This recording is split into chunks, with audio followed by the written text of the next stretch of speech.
Falls off Washington, and we're talking about synergy. One of the things that we always have to think about when we talk about real estate investments or economic development programs is how do we get more for our money? We're starting in Grand Center. We're going to go down to the Grove, and I'm going to show you what that actually means in practice. Grand Center's seen a lot of investment over the last few years. The Sovereign's one of the most recent concert venues to open. We're here in Grand Center, next to the Fox Theater. A lot of people have seen their favorite musical there. Right down the road on Grand is the Powell Hall. So what's going on here? What do you see? Well, I don't see a lot of pedestrians. What I do see is a lot of road traffic and a lot of parking right on the side of the sidewalk. Now just imagine if this whole place had wide sidewalks, places for retail, place for people to sit. That's a starting place. Okay, so if you didn't know, Grand Center has housed the Jazz Club, Stewart Center for Jazz, Fox Theater, SLU's campus, and then on the other side of this building right here, the Third Baptist Church, is Powell Hall. So this is really an area that has grown up, it's got a lot of development, that also is an important cultural asset to the city of St. Louis, and also the people who are coming from across the region. Now, here's the problem. If you're thinking about your experience down here in Grand Center or coming to St. Louis, if I ask you to go right behind me, it's the Fox Theater, but if you want to go grab a beer at Urban Chestnut, you got to be all the way down by that church. That's an uncanny walk for a lot of people. That's the challenge you really have when you're trying to build a district, is how do I move people across places that they're not comfortable with, that they don't spend a lot of time, but also in a way that makes it convenient. I'll tell you what, it's 80 degrees out here, it's muggy, and I'm sweating. This is not a place that I want to be walking quarter mile, half a mile. If you've never been to a show at the Fox, then you don't know the chaos that happens when that thing lets out, especially on nights when you have the Fox and the Powell. This street is wall-to-wall red lights. People trying to come from the parking garage, people trying to get out, their GPS is sending them all kinds of which way. And then all down this street, you've got Grand Avenue that connects everybody else who's just trying to go about their business. This is a real problem when you consider how long it might take you to get to your car, how long it might take you to get back, especially in a place where you might know where you're going at all. At the corner of Lindell and Grand, and as you can see, this is the barrier. You've got a 4-lane protected highway with some crosswalks, but you've also got Lindell right here. It's Lindell and Grand. You've got a 4-lane highway where people barrel down. Sometimes you got to watch for people stopping at the stoplight. Sometimes people don't stop. Sometimes people make a quick turn. This is 1 block down from the Fox Theater.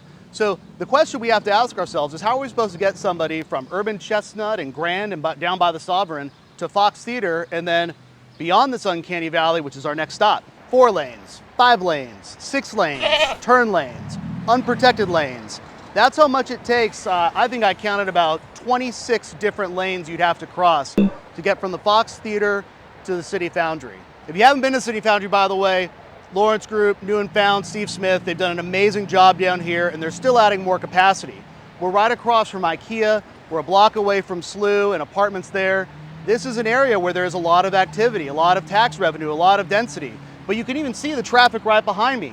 Is this really a place where you're going to take 2 kids in an unfamiliar area without any wayfinding, without any support, and frankly, without a lot of protection? We've got a highway right behind us. There's no reason why we need 5 and 6 lanes all over Midtown and downtown. So here's the heart of the problem. Between Grand Center, City's Foundry, the Grove behind me, here's what's about to happen.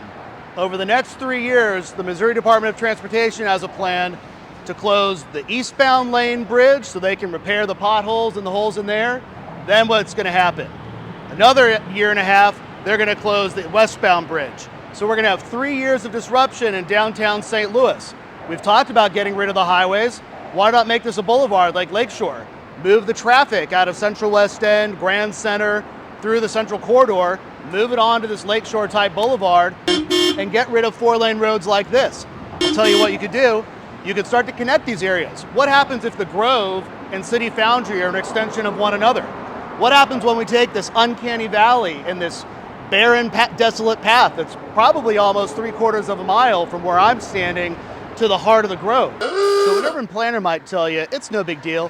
It's just a 1/4 mile from SLU to the Foundry, then it's maybe another 1/2 mile from the Foundry to the Grove. But that's a long way when you got to go under 2 bridges, heavily trafficked main boulevards, and a whole lot of in between. So here we are looking the other way. You got to get by the Phillips 66, an exit ramp, you got to go around the corner, and this whole long strip that could be developed, but is not. Right now, it's all vacant retail, it's all vacant office. This is how you make a connection between the two. You got to get rid of a lot of the traffic. You got to calm it down. You got to make it a place where you might have a family with kids pushing a stroller. If you can't meet that threshold, it's going to be a very difficult process to get any kind of development between the two areas. The question we really need to be asking ourselves is, why does it have to be this way? Why are we allowing 8 lanes of traffic to separate economic development corridors that could otherwise attract a lot more people to move here, a lot more economic activity, and a lot more of the things that we want? We talk all the time about how we want St. Louis to be a walkable pedestrian space, but then we bend over backwards to keep 4, 6, 8 lane roads through our main commercial areas. Make it make sense. So you may not be able to find me walking from SLU down to the Tower Grove Connector or Botanical Heights, but I'll tell you what you might be able to find. You might be able to find me riding a bike. The Tower Grove Connector is just going in, connect you from the Grove all the way up to Tower Grove Park. That's how you get synergy. Okay, so we're full circle. We started at Urban Chestnut in Grand Center. Now we're at Urban Chestnut in the Grove. When we talk about synergistic development, we're not just talking about one thing next to another. These things have to build on one another and create a compound effect.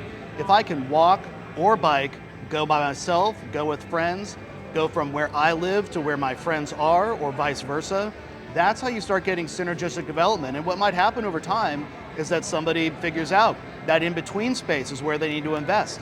What they might figure out is that the destination needs to be something different than just retail, bar, nightclub. What you end up with is something like what we see along that Tower Grove Connector.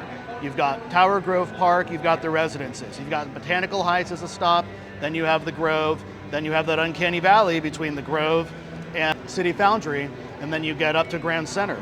The trick is, how do you connect that in a way that doesn't cost billions of dollars, but also encourages growth, that's incremental, that cleans it up and makes it appealing so that someone else's imagination can take over?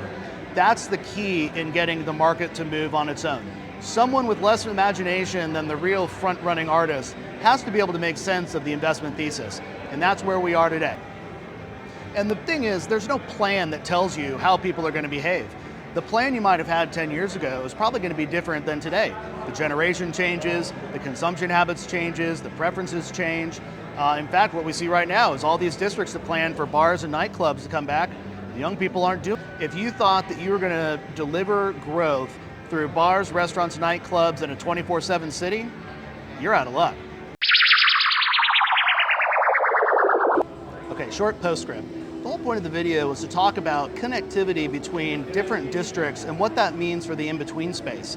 That's where the real value is, because if you try to put more money into a place that's already getting a lot of investment, you're going to end up overpaying. The real value is, how do you go from, let's say, a square district, 4 blocks, the next block over? And if I can get consumers to start thinking about places as the next block over, all of a sudden you have one small district that becomes a larger district, or a small network of districts where people want to move between them for different experiences.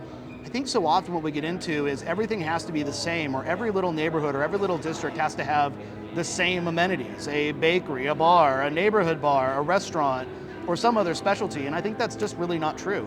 People go places where they want to see themselves in, and I'm telling you, it's not every neighborhood. There's places that I go and it's nice, but it's for somebody else, and I think that just has to really be okay.